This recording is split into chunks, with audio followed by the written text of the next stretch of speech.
श्री राम जी ने परशुराम जी से कहा कि हे भगवान, आप इस बालक के कहने पर न जाइए और इस बालक के अपराध को क्षमा कर दो। क्यों? क्योंकि हमारा तो नाम क्या है? राम। हमारा नाम राम है और आपका नाम परशुराम। हमारा तो छोटा नाम और आपका बड़ा नाम है। राम मात्र लघु नाम हमारा, परशु सहित बड़ नाम तुहारा। आपका तो परशुराम नाम है, हमारा छोटा सा नाम है। तो आप नाम में भी बड़े हैं और भगवान गुण में भी बड़े हैं। कैसे? बोले देव एक गुण धनुष हमारे, नवगुण परम पुनीत तुम्हारे। नवगुण पुनीत तुम्हारे। एक हाँ देव एक गुण धनुष हमारे, देव एक हमारे। नवगुण परम पुनीत तुम्हारे। नवगुण परम पुनीत तुम्हारे। हे भगवान, आप तो सब प्रकार से बड़े हैं हमसे। मेरा तो छोटा सा नाम है, छोटा सा नाम राम मात्र लघु नाम हमारा, और आपका परशुराम नाम भी बड़ा। आपका नाम 3 अक्षर बड़ा है हमसे। और गुण में हमारे तो एक गुण है, क्या? धनुष बाण। पर आपके पास 9 गुण हैं। ब्राह्मण के 9 गुण। ब्राह्मण के 9 गुण कौन कौन से हैं? भगवान श्री कहते हैं कि हे महाराज, आप ऐसे परम विद्वान जानते हैं। बोले श्रद्धा, श्रद्धा ज्ञान देती है। जिसके अंदर श्रद्धा आ गई तो समझ लो ज्ञान टिकेगा। श्रद्धा नहीं है तो ज्ञान नहीं टिक सकता है। तो श्रद्धा ज्ञान को प्रकट कर देती है। और जब ज्ञान हो जाएगा तो व्यक्ति नम्र हो जाता है। व्यक्ति नम्र हो जाता है तो जब नम्रता आएगी तो नम्रता मान को प्रदान करती है। उसका मान सम्मान होता है समाज में। जो नम्र होता है और जो योग्यता है, आप बड़े विद्वान हैं, परम विद्वान हैं और नम्रता भी है, श्रद्धा भी है, तो क्या उस व्यक्ति को बड़े पद पर स्थान मिल जाता है। योग्यता बड़े पद पर स्थान प्रदान करती है। और जहां पर ये तीनों मिल जाएं, जहां पर श्रद्धा, नम्रता और योग्यता तीनों मिल जाएं, वहीं व्यक्ति का सम्मान हो जाता है। उसी व्यक्ति का सम्मान होता है समाज में। इसलिए भगवान आप तो हर तरह से बड़े हो। कहते हैं ब्राह्मण के 9 गुण हैं। कौन कौन से? ऋजु तपस्वी संतोषी, क्षमाशीलो जितेन्द्रियः, दाता शूर दयालुश्च, ब्राह्मणो नवभिर्गुणैः। ब्राह्मण के 9 गुण कौन कौन से हैं? बोले ऋजु। ऋजु माने बोले सरलता।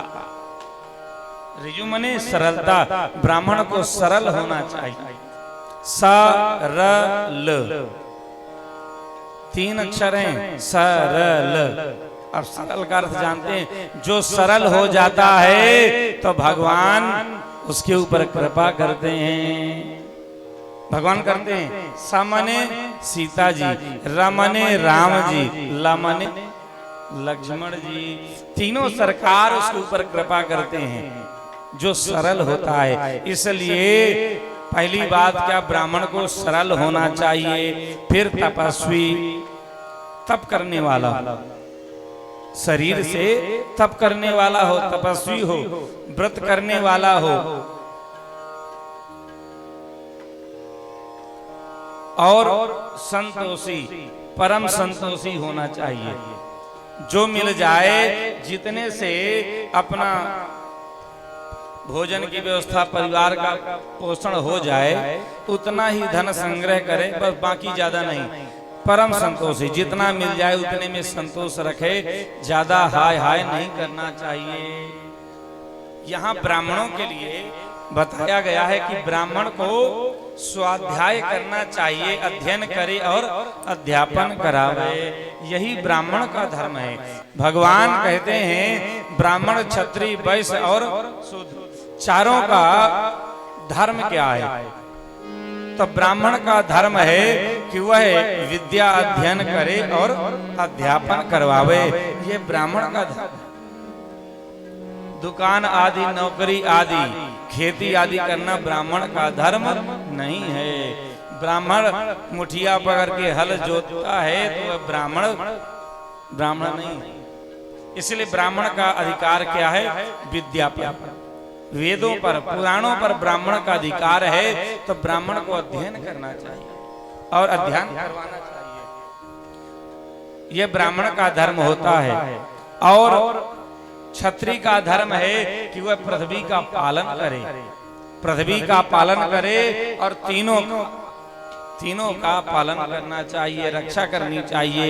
और वैश्य का काम है कृषि, वैश्य को खेती करना चाहिए, दुकानदारी चलाना चाहिए, दुकान चलाना चाहिए और गो सेवा करना चाहिए, गो सेवा होना चाहिए। और क्या करना चाहिए? बोले ब्याज ले और ब्याज दे, लेन देन करना चाहिए, ध्यान देना चाहिए। बोले यह वैश्य का काम है। और जो चतुर्थ वर्ण है उनका काम है कि इन तीनों की सेवा करें। देखिए भगवान से ही चारों प्रकट हैं, भगवान से ही ये चारों वर्ण प्रकट हैं, इसलिए ये चारों भाई हैं। चारों में भिन्नता नहीं है, कहीं भी भिन्नता नहीं है। पर कुछ ऐसे लोग हैं उन्होंने मानसिक उनको बहला दिया, ऐसा बहका दिया कि बताओ वो लोग अपने को हिंदू तक नहीं मानते, अपने को न जाने क्या मानते हैं, धर्म से अलग ही मानते हैं। यह किसी ने बहकाया। विचार करना चाहिए कि जैसे प्रत्येक अंग प्रत्यंग मिल करके एक शरीर का निर्माण होता है, ऐसे चार समाज मिल करके एक समाज का निर्माण होता है। चार जातियां, चार वर्ण मिल करके एक समाज का गठन होता है और उस समाज का मुखिया ब्राह्मण है। ऐसे ही प्रत्येक अंग प्रत्यंग मिल करके एक शरीर बनता है और उस शरीर की पहचान किससे है? शरीर की पहचान किससे है बताइए? शरीर की पहचान मस्तक से है। ये सर से और मस्तक हटा दिया जाए, गर्दन ही उड़ा दिया जाए तो बताइए उस धड़ की कोई पहचान होगी? कई बार रिश्तेदार भी नहीं पहचान पाएंगे किसका है ये, और मस्तक होगा सब पहचान कर लेंगे। ऐसे ही समाज का मुखिया ब्राह्मण है, समाज का मुखिया ब्राह्मण है, इसीलिए ब्राह्मण श्रेष्ठ है। ब्राह्मण को क्या कहते हैं? ब्राह्मण सबका गुरु, गुरु माने श्रेष्ठ है।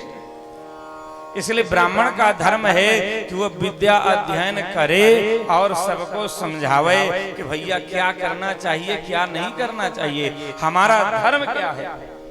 ये ब्राह्मण का धर्म होता है। इसलिए ब्राह्मण को परम संतोषी होना चाहिए, परम संतोषी होना चाहिए। अपनी मेहनत की, जो उसको विद्या अध्ययन कर रहा है या पढ़ा रहा है, कर्मकांड आदि कर रहा है, यज्ञ आदि कर रहा है, उसमें जो दक्षिणा मिल जाए उसमें ही संतोष करना चाहिए, संतुष्ट रहने वाला हो।